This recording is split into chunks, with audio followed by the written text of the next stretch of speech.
So welcome to World Affairs at the Library. I would like to introduce first our partner, Executive Director Anna Berry from the World Affairs Council of New Hampshire, who's going to talk to you a little about their work and how we came together, why we came together. Thank you very much.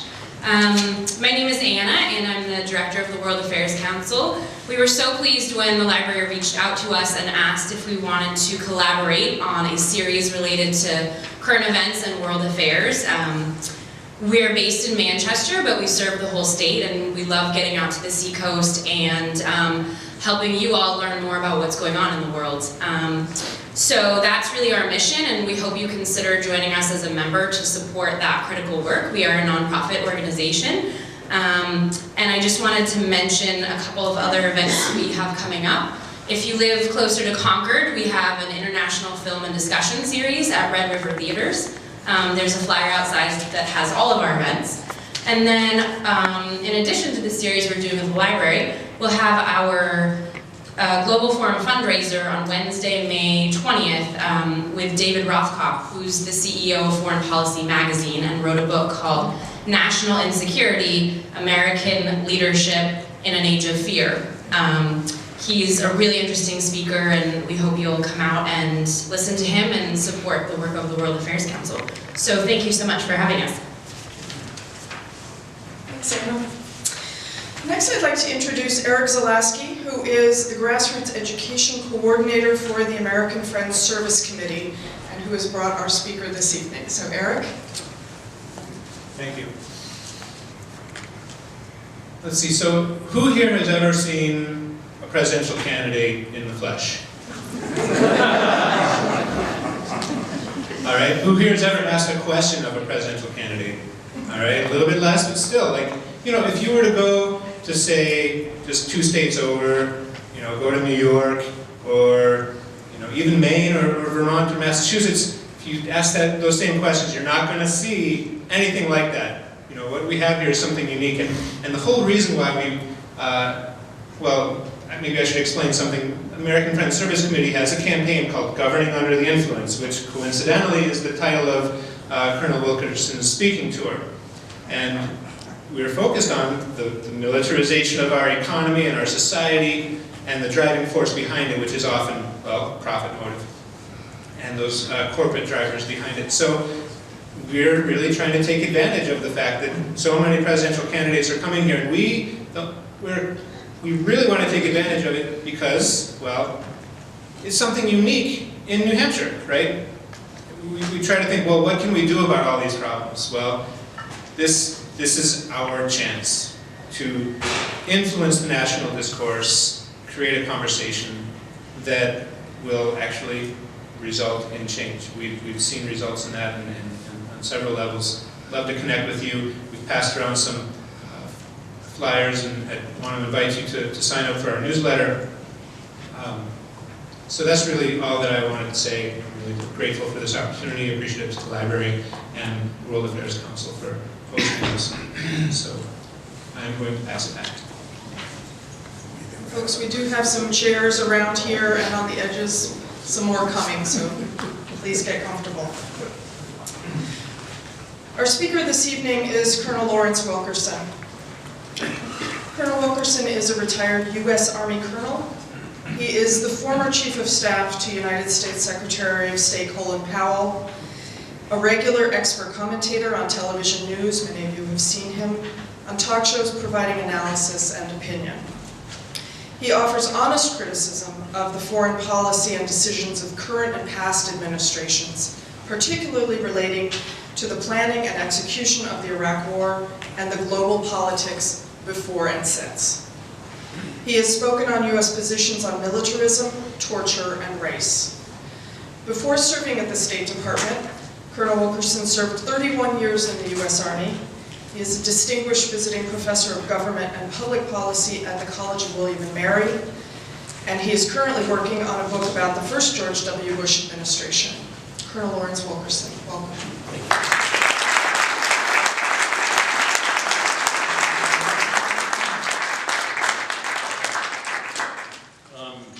I'll use this microphone because you've grown large. And probably I was thinking I wouldn't use it, but you're sitting back there against the walls, and so I better.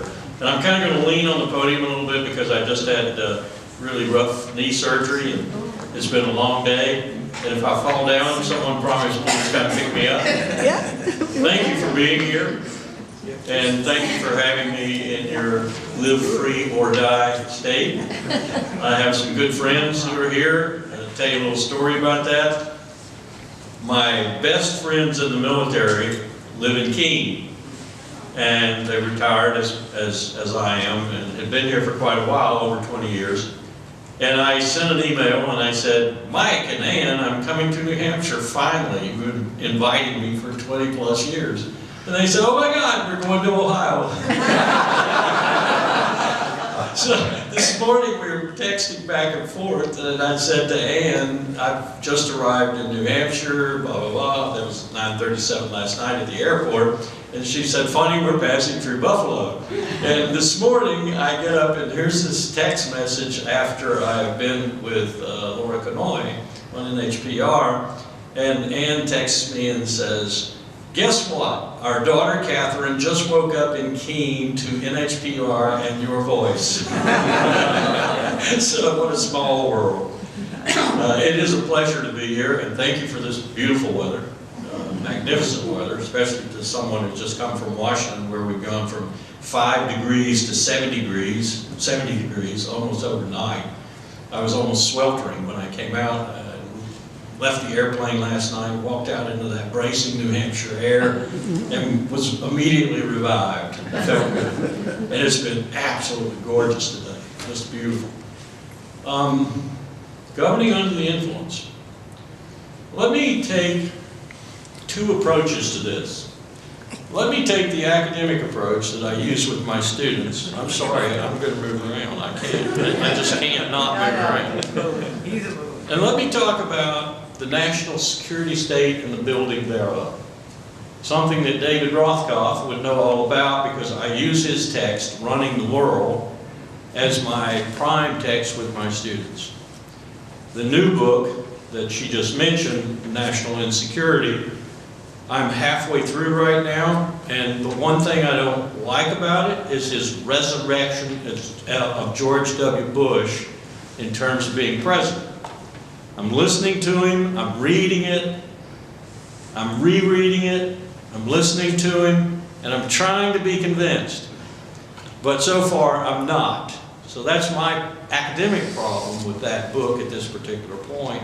But more so is my experiential problem. I was there. I lived it. I was there. David wasn't. And this is a problem I have with academia in general. And so one of the reasons I went to the George Washington University and its honors program, and to Georgetown, and to William & Mary, and wound up liking William & Mary so much I'm sort of there alone now, is because I wanted to bring something other than theory to the students. I wanted to bring reality to the students. And they are stunned. I think it's fair to say at the end of my 14-week, 3 hours, 1 day a week seminar, where they do most of the work, they are stunned at the state of our republic. From both an experiential point of view, which I try to give them every single session, to a theoretical or academic point of view, which I try to use David and others to do. But mostly what I do is use the presidents of the United States, from Harry Truman all the way to Barack Obama.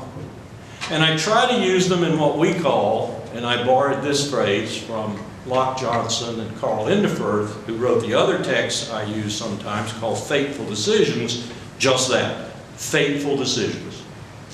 I start my seminars by saying there is no more important decision by your president than to send young boys and girls to die for state purposes.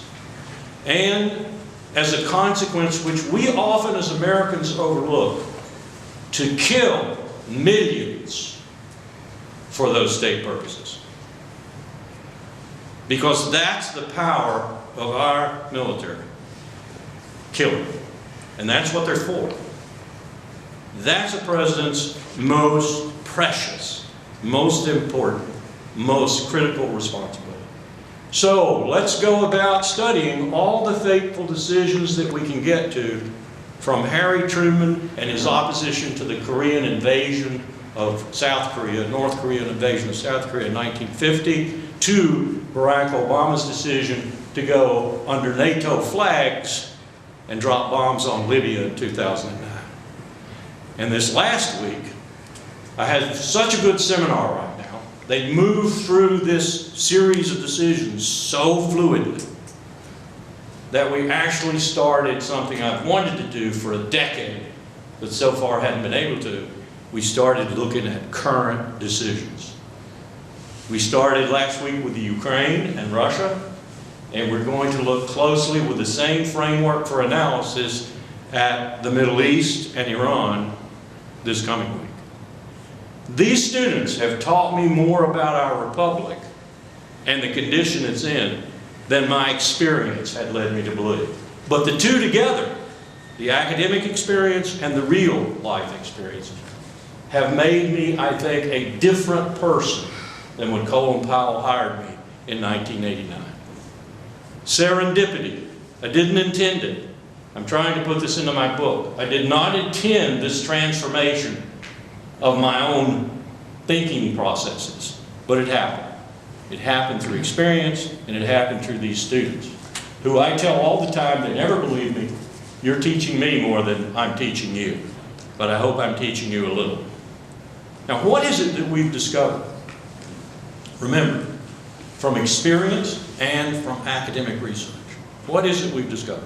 That Dwight Eisenhower was not wrong in January 1961 when he warned that the pernicious influence of what we were building in order to combat the Soviets, a massive national security state with all the apparatus thereof and all the dedication of resources thereto, what we were building permeated every state house, every federal office, every house in the land. And to use Dwight Eisenhower's actual terms, it has spiritual ramifications. And when Dwight Eisenhower said that, spiritual, you knew he was serious.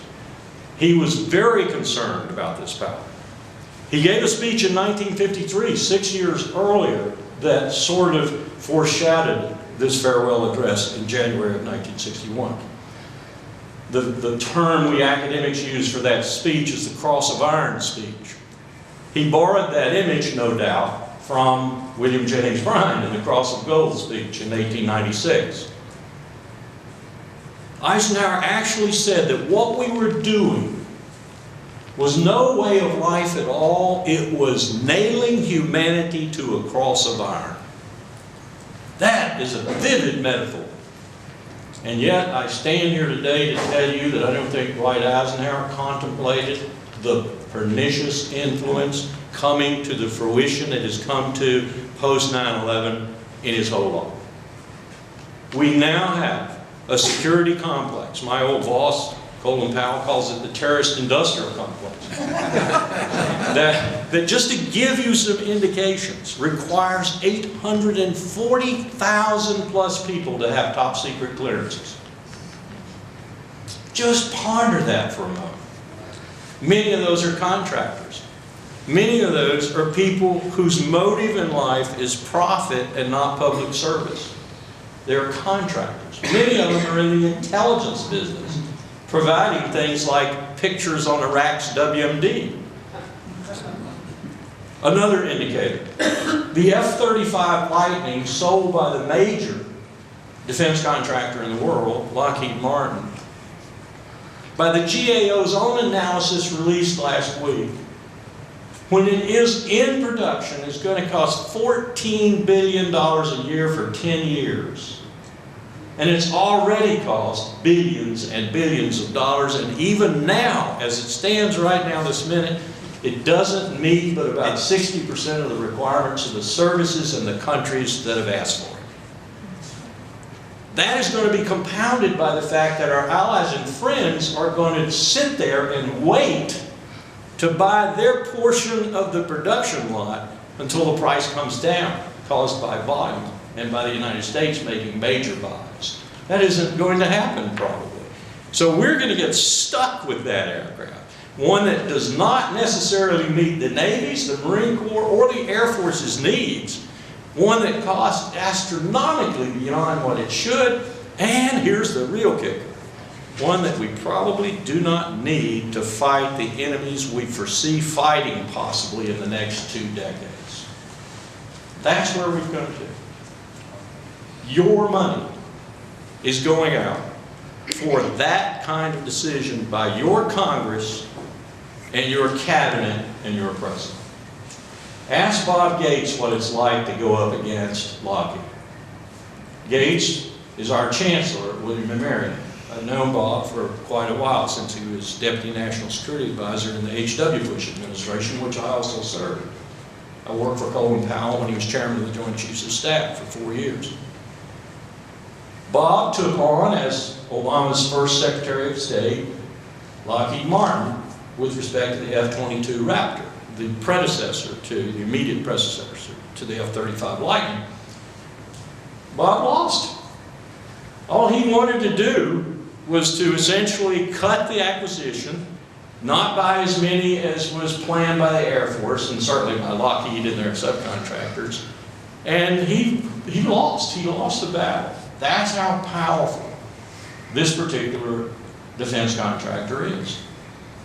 I'm not up here to say that Lockheed Martin is an evil corporation. They're motivated by the same thing any other corporation is: fiduciary responsibility, profit, greed, too. Anybody that thinks greed isn't a part of it is, smoking something. It is their business. And I'll tell you another anecdote that blew me away. I'm sitting in a panel at the National Defense University with Leon Firth, who was the National Security Advisor to Al Gore when he was Vice President of Bill Clinton. And Leon and I are working together along with the CIA Director, the DNI, the Director of National Intelligence, the new czar of the intelligence community, and a number of other people on what Leon was calling actionable foresight. Really what we were doing was trying to design some kind of strategic thinking in the U.S. government. And we're sitting there with a number of different people over 2 or 3 weeks. Well, one of these people was the Vice President of General Electric, one of them, I won't name him, who was confronted in the panel by Leon with respect to General Electric. You may remember this, Financial Times had a good story on it.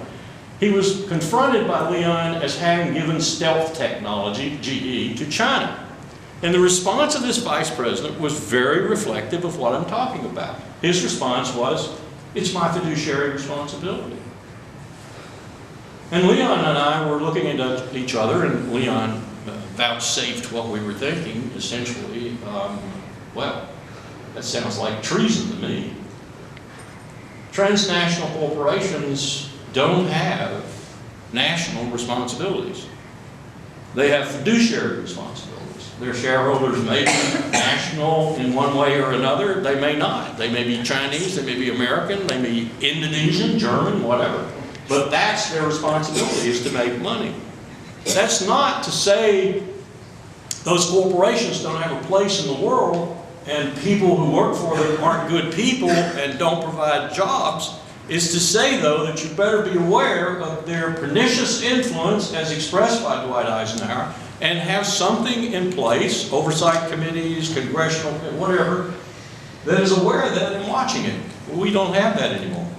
We have the opposite. What we have is those oversight committees, members being beholden to those contractors for the donations necessary to keep them in office.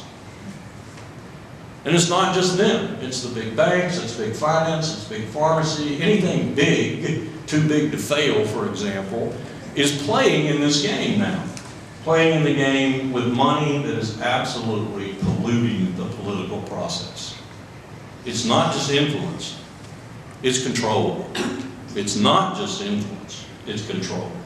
It's people who actually can dictate that Bibi Netanyahu before the Congress of the United States is going to get 26 standing ovations.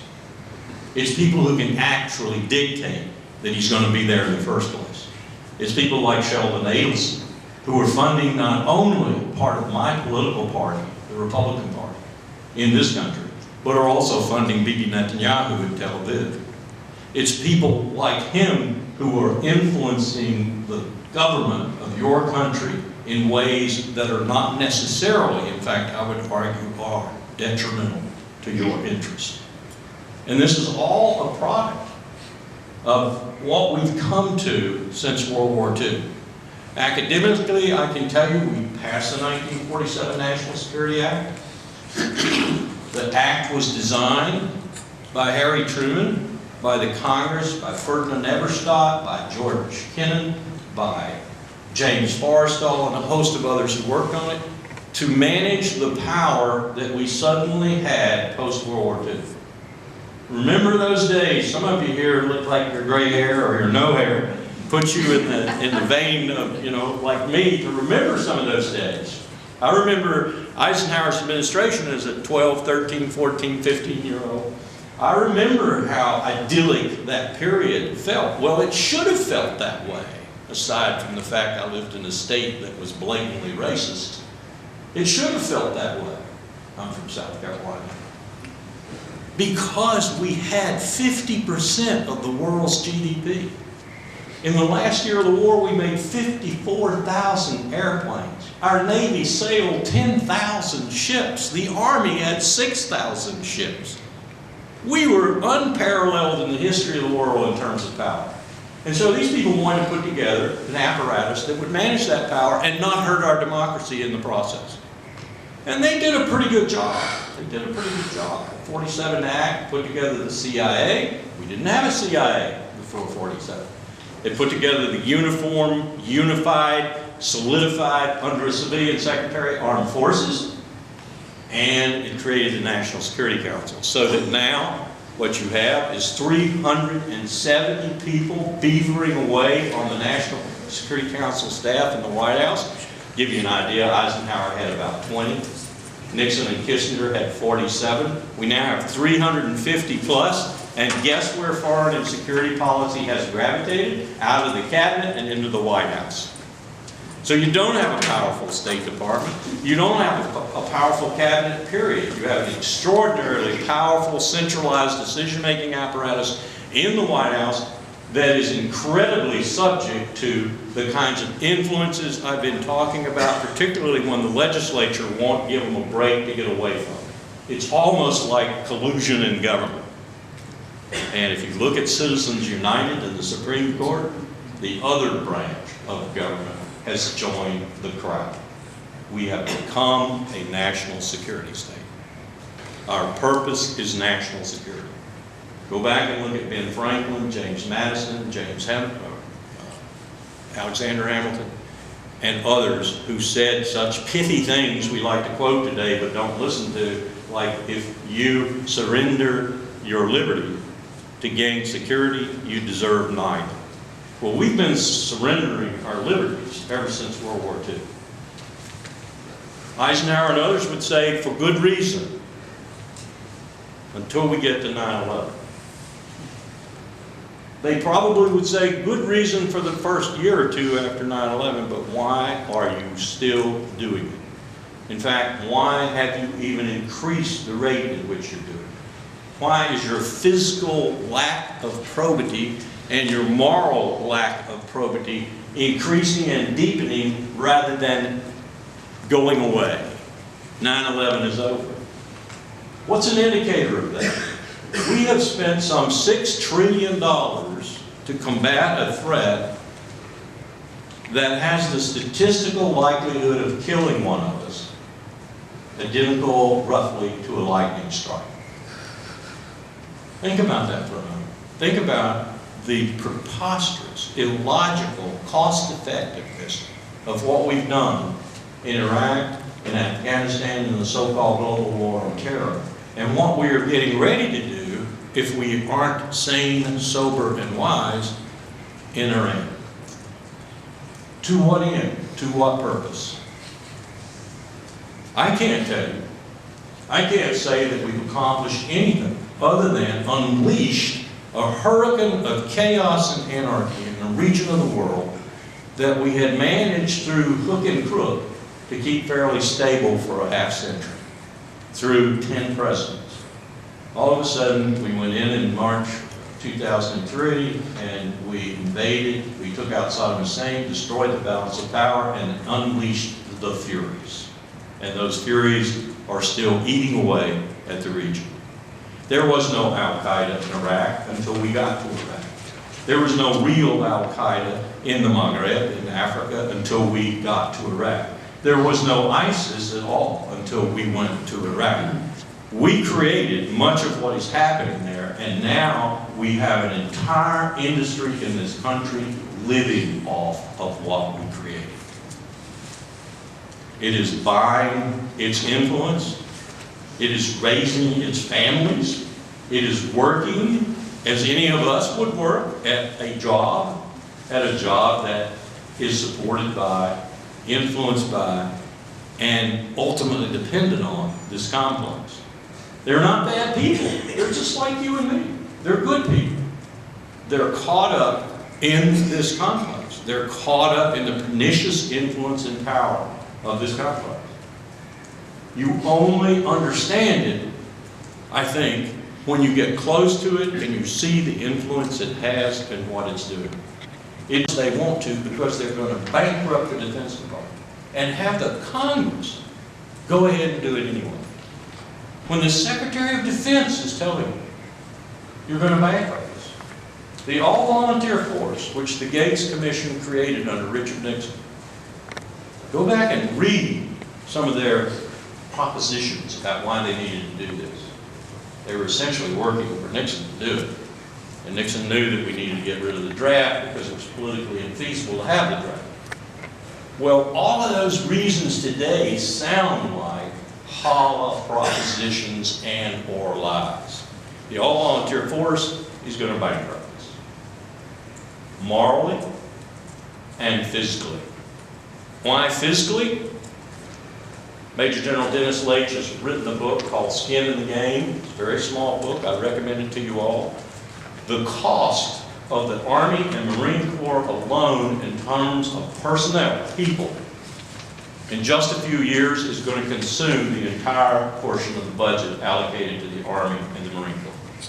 That's how expensive the all-volunteer force is. Well, what are we buying? We're buying, statistically, the lowest quintile in the United States.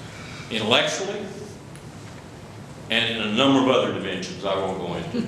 That's one of the reasons we have the highest suicide rate in the history of the armed forces right now. 22 to 23 a day. We're hiring people who have no other opportunity in this country to go out and die and bleed for this country. Incidentally, even with that, we're only taking less than 1% of 330 million people to fight 3 wars over the past 14 years. That means 99+% of the country is completely free of having any responsibility with respect to those wars. That is untenable for a democracy. That is unsustainable for a democracy. We might as well just call ourselves an empire, have a monarch, and close the gates. That's essentially what we're doing. But Dennis's point in that book, Skin in the Game, is that it is bankrupting us, not just morally, but actually. A single rifleman at the peak of the Iraq War, a single rifleman isolated on. Those of you who know what I mean, 11 Bravo, that's the MOS, that's the military occupational specialty. That's the grunt. That's the lowest form of life in the military. I know, I was 11 Bravo. Cost $1.5 million for 6 years. That's with full college paid for at the college of his or her choice. That's for a $100,000 re-enlistment bonus, plus pay, plus other benefits in order to keep that person going back to Iraq or to Afghanistan repeatedly. And even with that expenditure of money, in 1 year the Army spent $8 billion on that program. $8 billion. Even with that, we still had to implement stop loss, which was a draft. Worst draft we've ever had, and we've had some really bad ones. In other words, the Secretary of Defense could say to a soldier coming home from Iraq who was out of the Army in 3 or 4 months, You're back on orders for Iraq or Afghanistan. That freezes your getting out of the Army or the Marine Corps. You got to stay. So he had to stay for the 3 or 4 months before he redeployed, or she redeployed, and then another 12 to 13 months, and then come home, and was subject to having it happen to them again. Stop loss, it was called. It was a draft. It was a backdoor draft. And now those forces are virtually falling apart. In my conversation recently with one of the senators who seemed to be, a Republican senator, who seemed to be faltering a little bit in her opposition to what Tom Cotton had done with his other 46 colleagues in my party with regard to the letter to the Ayatollahs. I called her and talked to her for a few minutes, and she expressed some disbelief about what I was telling her, because I was trying to appeal to the side of her that said, okay, if we've got to use military force, let's do it sooner rather than later. And I said, you don't want to do it sooner rather than later. Let me tell you something. You're going to have to invade. There's no way bombs are going to get it. Bombs are not going to do it. Israeli bombs, American bombs, both together, they're not going to do it. Even our own intelligence community says it won't do it. What's going to happen is the Iranians are going to go underground, deep underground, just like North Korea did. And they're going to say, okay, you bombed us, fine. And they're going to go make a nuclear weapon. As Colin Powell used to say, you can't eliminate the software. You know, it's up here. The technical ability to make a nuclear weapon, once it's out of the bottle, the genie's gone forever. You cannot kill that. So they're going to go underground, they're going to make one, and you're going to have to go in and invade, and you're going to have to take out the infrastructure and the people working there. In essence, you're going to have to kill them, eliminate them. 500,000 soldiers, 10 years, $2 to $4 trillion, and if you liked Iraq, you'll love Iran. 75 million people, not 25 million people, a vast territory, 51% Persian.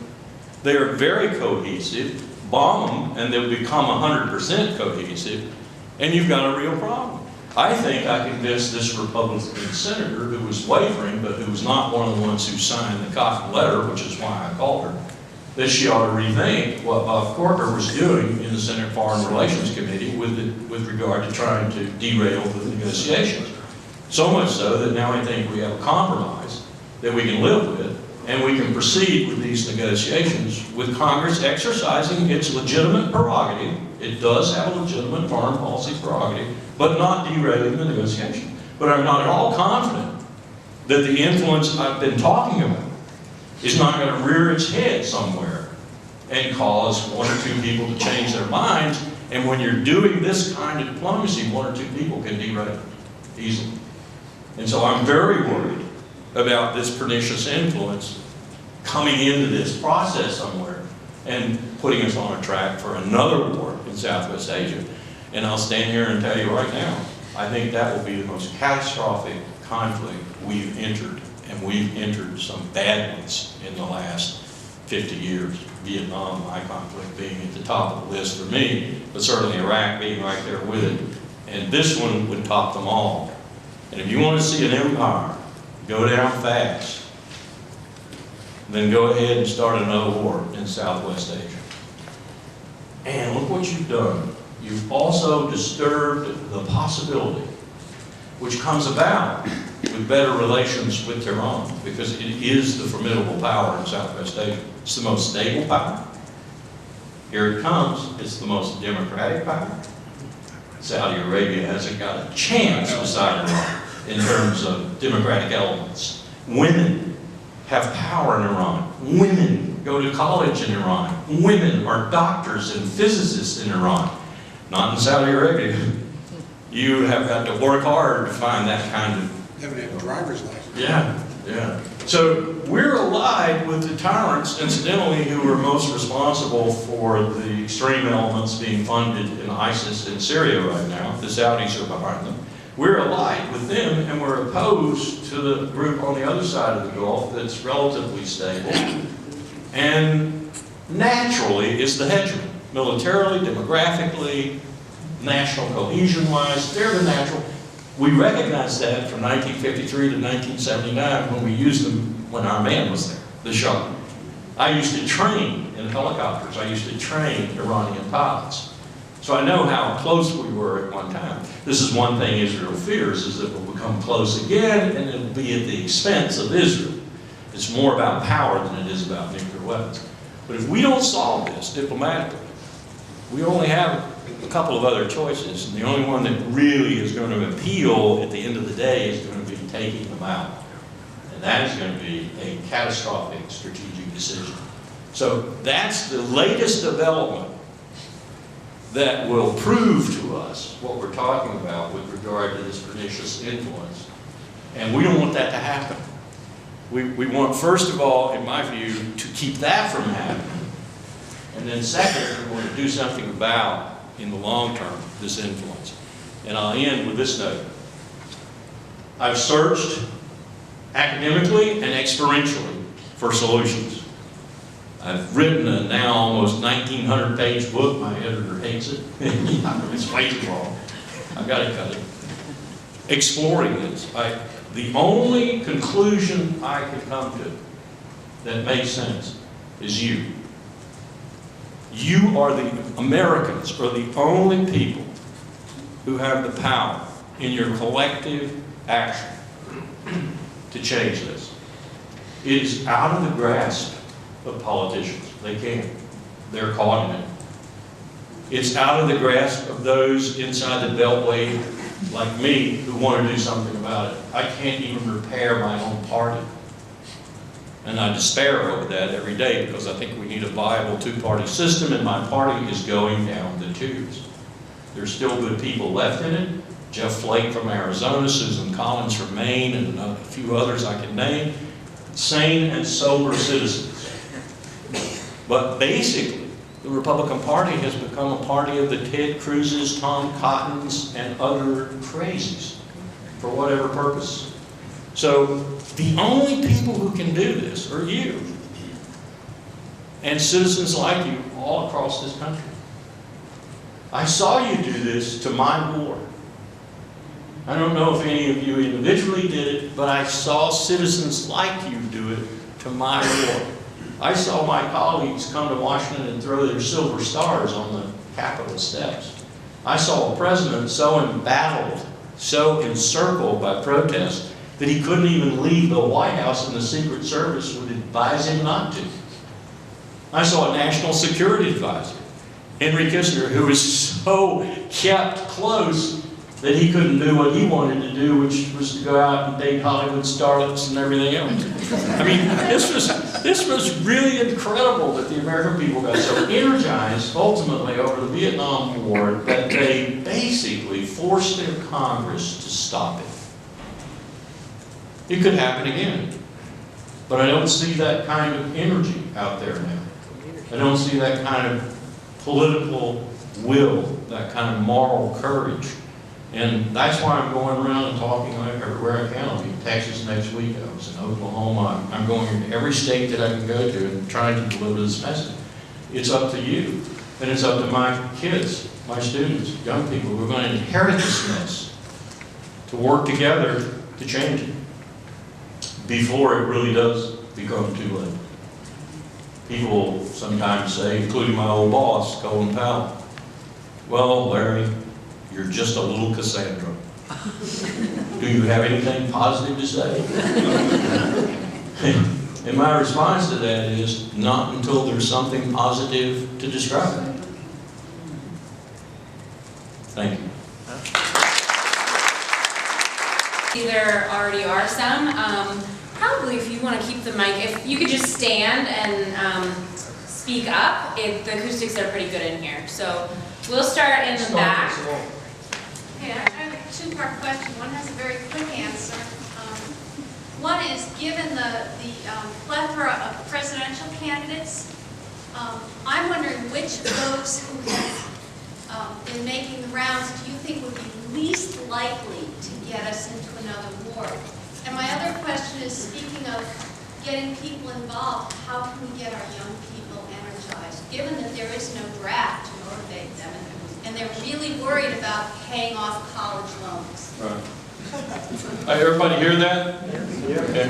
The first part, I don't know the answer to. I really don't.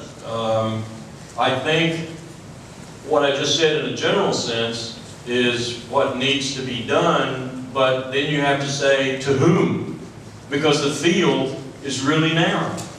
330 million people can only produce Jeb Bush and Hillary Clinton. That's what one of my students said the other day. I mean, they're the only two viable candidates that I see out there. One of them is probably, if I were a betting man, I'd say going to be the next president. I wouldn't vote for either one of them.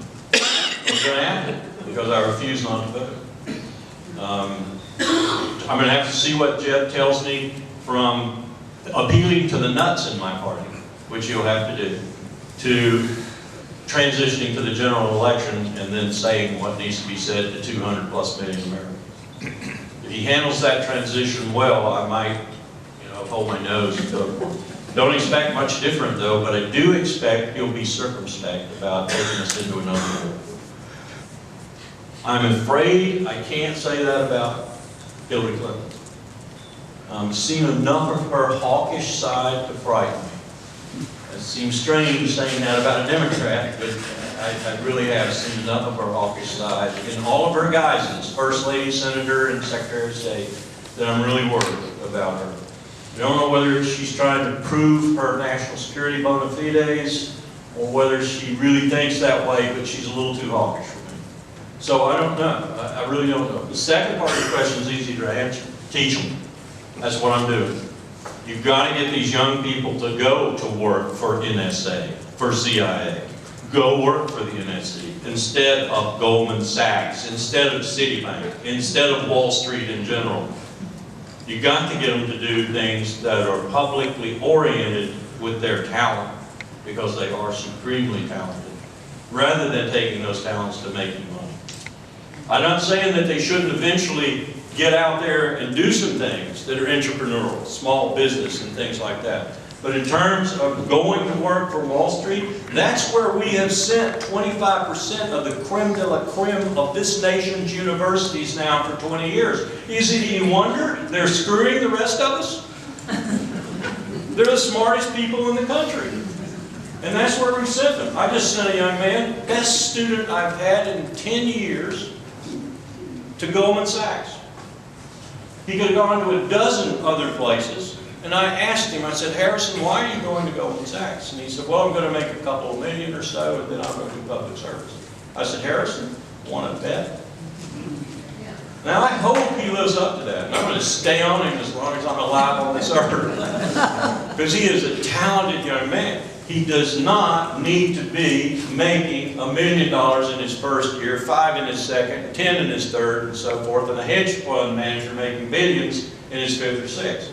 Unless, of course, he carries that philanthropic spirit, that public service spirit into that. But let me tell you, most people I know who get to that point, it gets contaminated fast. Really fast.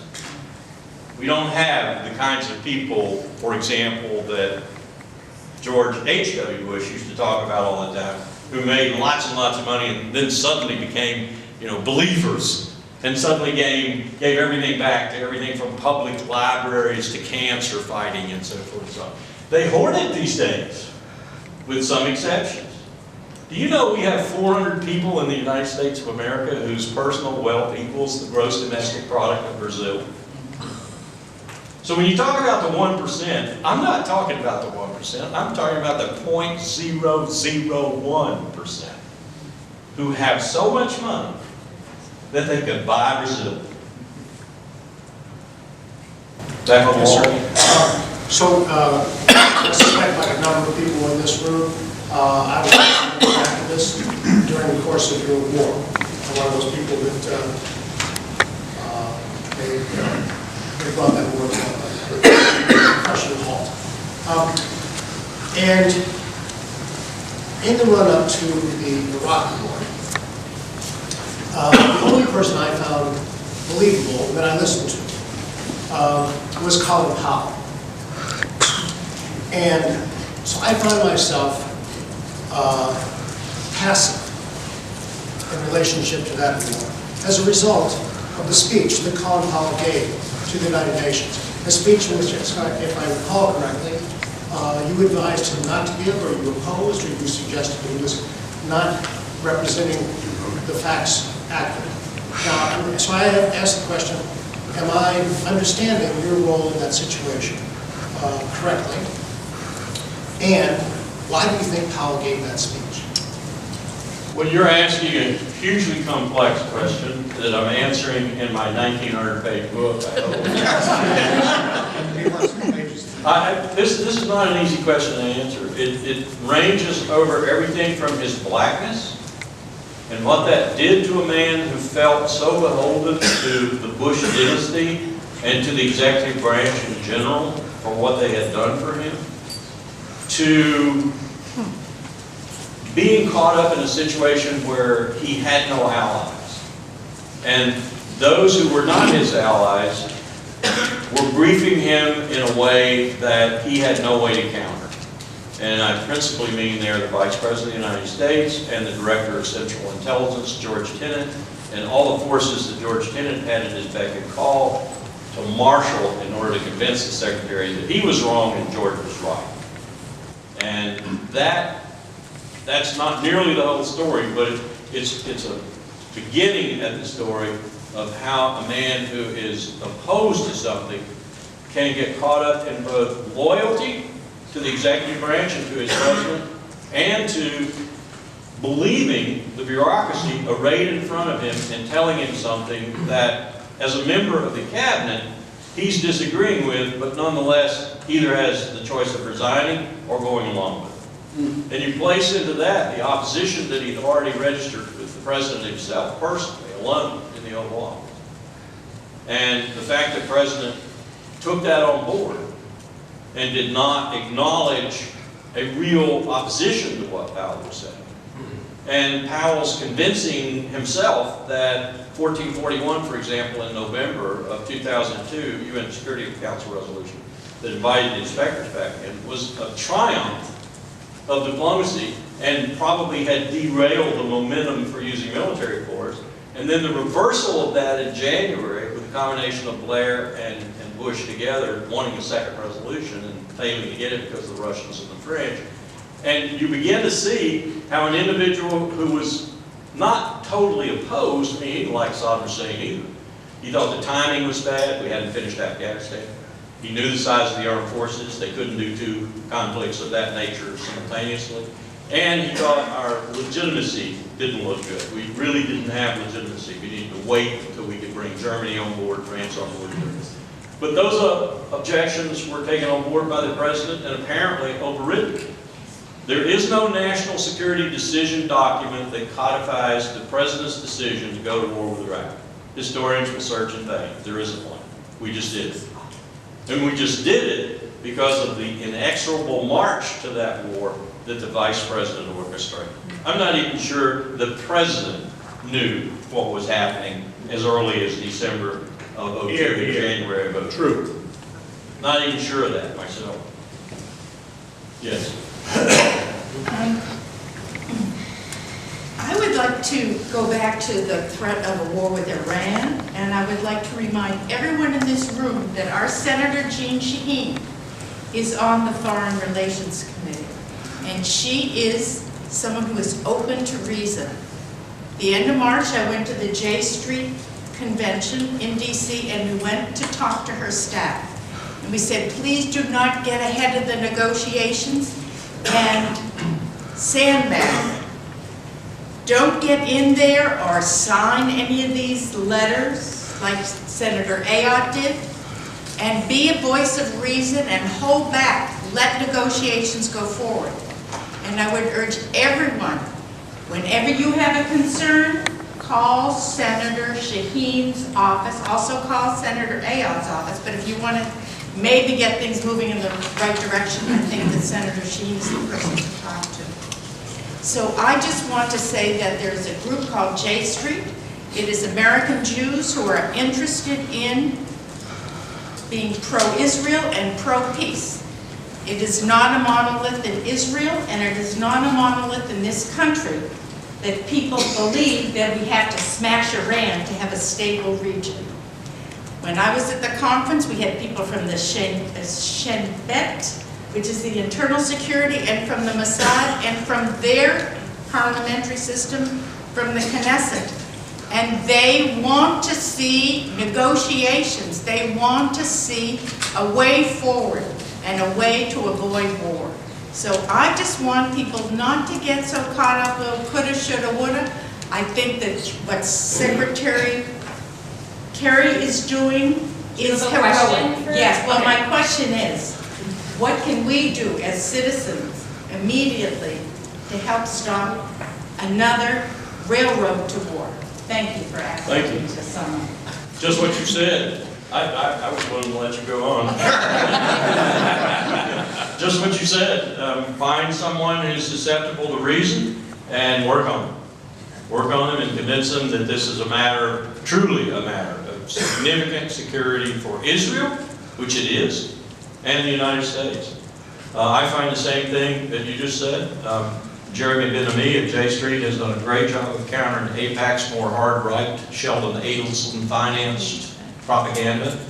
And there are more and more, I'd say 60%, 65, maybe 70% of American Jews, Jewish Americans, now understand that Israel's long-term security is better ensured by a successful agreement. If we can achieve it, there's no guarantee we're going to achieve it, but if we can, then it is by war, either by Israel or Iran, or the United States against Iran. That's the most important thing that's happened lately, but it's being fought by some of the biggest money possible. A lot of it coming from, as I said, the casinos in Macau that Sheldon Adelson owned. Here's a tidbit. The rumor in Washington last week, and I suspect, because I've talked to a couple of my Chinese colleagues, that this is true. Sheldon got himself in a little bit of trouble because the Chinese are angered at what he's doing with Netanyahu to disturb the negotiations. So they threatened to pull his trade licenses for his casinos in Macau. That's real pressure.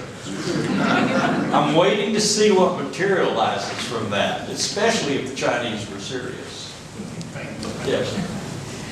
First of all, thank you so much for coming to New Hampshire. I've watched you, many interviews with you, and you were in person everything I expected. I feel a little like I reread Clockwork Orange, but aside from that, I heard a very interesting statistic last night that left me just totally demoralized. We know the number of people that agree that there's too much money in politics. 95, 96% get the money out of politics.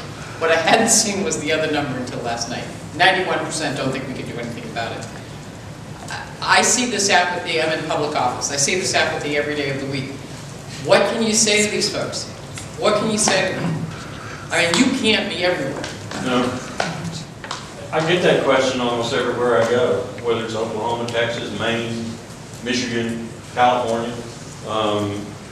And what I usually say back is, the only way it's going to change is if you take action to change it. And that involves everything from calling your representatives, your senator, your representative in California, you've got 40-something representatives now, to probably starting at a local level to work on local politicians, particularly governors, who have more influence than we might think in Washington, especially when they meet nationally and collectively. And to begin to change this attitude about money. I've seen so many proposals. One started in California that's now catching on the East Coast.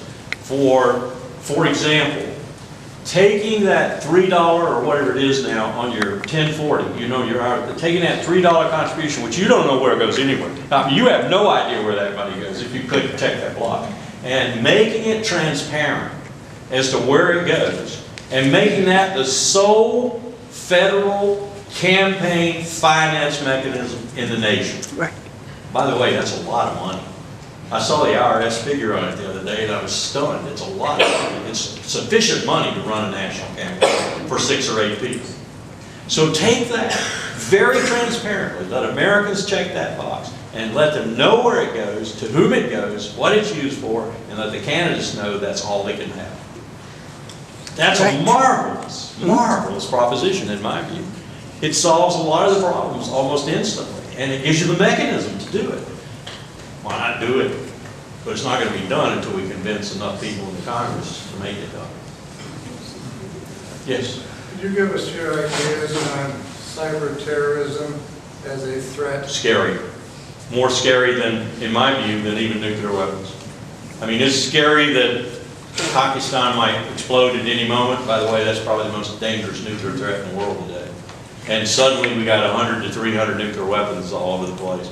It's not quite as scary as it was, though, because in 2002, Powell went to India, Rich went to Islamabad, and we talked to Indians and the Pakistanis into doing some smart things, like putting permissive action locks on their nuclear weapons, making them 2 key weapons, and so forth and so on. So it's not quite as scary as it was, but it's scary. And a nuclear weapon in the hand of a terrorist is frightening. Washington, New York, I mean, frightening. We'd lose our democracy. We'd go to martial law. My army, your army, is training right now for that eventuality, to have to execute martial law either regionally or nationally. Most of you don't know this, but a National Defense Authorization Act a few years ago was amended to say that the Armed Forces of the United States, if the issue is material support to terrorism or an associated issue, can participate in civilian law enforcement. We haven't done that since Reconstruction. Posse comitatus, in other words, is out. If it's determined by the President and the Congress that the military needs to, it can do civilian law enforcement. Now you know why we're sending all those armored vehicles out to civilian law enforcement. Because they're going to do it together. But with all that potential for a problem, cyber warfare scares the bejesus out of me. Because I have seen in a very isolated fashion when I was on the North Korean working group for 4 years, which incidentally was a very successful interagency working group, what we can do to other countries. They can do it to us, especially China. And it's scary. I mean, you could bring the financial workings of this country down in a relatively short, quick, devastating stroke. And it wouldn't be that difficult. We can do the same thing. If we get into this business, seriously, of fighting each other on the networks, as it were, we have opened a whole new realm of warfare that will be so destabilizing that what we're seeing now, this world disorder, especially in the Middle East, will look like child's play. So yes, it's very scary. In that sense, there is a threat, a significant threat. Yes? Yeah, I was interested in your suggestion that, you know, your students go into public service and be a change agent there. But if Colin Powell couldn't do it, how are these people at the bottom rung going to have any impact? Mass. If we get enough of them coming up, and we get enough of them well-trained and educated to do this, I think it's not just happening at William and Mary or at George Washington or Georgetown, it's happening across the country. The real discriminator, though, is when they make that decision. They'll either make it post-undergraduate or post-middle graduate. Most of them are not going on for doctorates. Those who do will probably be swallowed up in the academic community or the, you know, a mile deep and an inch wide community. But those who are coming out of the business schools, who are coming out of our program in public policy, for example, and going into government and so forth, those are the ones we need to capture, and we need to educate properly and to acquaint with the realities of power and make them able to deal with those realities, amend those realities if necessary, and resurrect our state, our republic. I think it's possible. I think it's a long-term situation, and I think it's going to take a lot of work by a lot of people, but it's doable. When I tell my students sometimes what their debt is alone, you know, just what the debt on their shoulders is going to be. Not their college debt, they understand that, and other things like that. But the debt we're leaving them with in terms of our $17.5 trillion debt. Because we're not paying for the wars. We did something that, as far as I can tell, and I've asked a number of historians, I even put a request into David McCullough the other day to ask him if he had any evidence on this. As far as I can tell, no government in human history, not in the last 5,000 years, monarch, prince, president, prime minister, has ever waged a major war without raising the revenue to do so. Whether they had to borrow it, or from their people, usually kings, princes, or steal it. They never waged a war without the revenue. We waged 3 of them and lowered taxes. First time in history, as far as I can tell. I think we have time for a couple more. Yes. Thank you very much for a very interesting presentation, and the timing is everything. So you came the right day. Last week was snowing. I'm going to give you a little bit from the lens of Iran. Different approach. Of Iraq? From Iran. Okay, Iran. Right. Iranian revolution started by 2 groups. One, Muslim extremist, the current group, and then there was liberal people. They built up a coalition against the Shah, who they thought that was a puppet of Western countries and the US and so forth. Don't you think there was more than that even? There was more than that, but just trying to simplify. Okay. But what happened eventually, the Islamic group pretty much hijacked the whole movement for many, many years. And what we see about Iran right now is the vision of 30 years ago, 35 years ago. And this conflict between the liberals and the rightist group, Islamic group, still is there. The 2008 Green Revolution, and even right now that is happening. Now, right now it seems to be the more moderate groups are a little bit in power. I think the question that's been coined is in the wrong way. What if this agreement with Iran doesn't work? Mm-hmm. If that doesn't work, the more extremist group, who are again, same way with US, they've got a lot of economic benefit.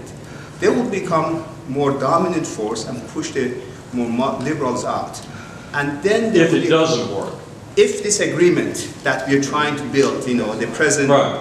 If it doesn't work. If it doesn't work. Because the argument coming out of Iran right now from people who are expatriates or who are in Iran but are really in favor of the Green Revolution is the opposite. They're saying that if the agreement works, it will power the conservatives.